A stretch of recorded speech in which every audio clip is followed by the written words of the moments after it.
இன்றே டவுன்லோட் செய்து உங்கள் ஃபேவரட் ஷோக்களை என்ஜாய் பண்ணுங்க. இதுக்கு தான் ரகு சொல்றது, தகுதி பார்த்து பொறுப்பை கொடுக்கணும்னு. அவசரப்பட்டு வீட்டு சாவியை இவகிட்ட கொடுத்தீங்கல்ல, நான் அப்பவே இவகிட்ட கொடுக்காதீங்கன்னு சொன்னேன். அதோட விளைவு தான் இதெல்லாம். இவளை நம்பினதுக்கு ரொம்ப நல்லது பண்ணிட்டாப்பா. இதுக்கு மேலேயும் வீட்டு பொறுப்பு இவகிட்ட இருக்க கூடாது. கொத்து சாவியை வாங்கி ஜானகி கிட்ட கொடு.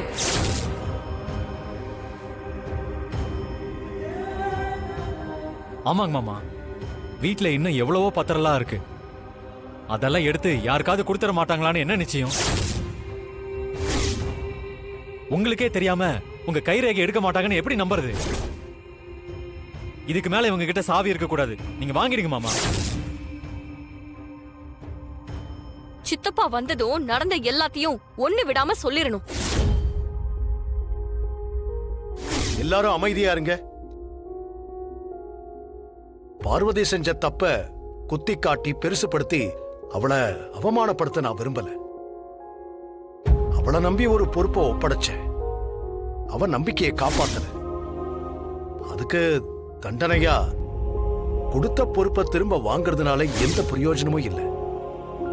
தப்பு பண்றவங்களுக்கு திருந்தறதுக்கு ஒரு வாய்ப்பு கொடுக்கணும். அதனால பார்வதி கிட்டயே இந்த வீட்டு சாவி இருக்கட்டும்.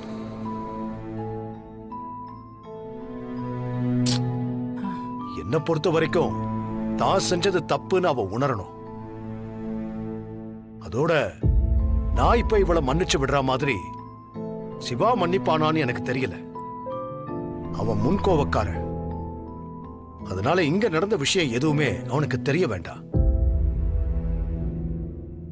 தெரிஞ்சா அவன் எப்படி மாறுவான்னு தெரியாது. கண்டிப்பா இவ கூட வாழ மாட்டேன்னு கூட அவன் சொல்லுவான். நம்ம வீட்டுக்கு வாழ வந்த பொண்ணு கடைசி வரைக்கும் நம்ம வீட்டு பொண்ணாவே தான் அவ வாழணும். அதுக்கு இவ செஞ்ச தப்ப மன்னிச்சா மட்டும்தான் சரியா இருக்கும். நான் சொல்றது உங்களுக்கெல்லாம் புரியும்னு நினைக்கிறேன். எக்காரணத்தை கொண்டும் இந்த விஷயம் சிவாவுக்கோ மத்த யாருக்கோ தெரியக்கூடாது.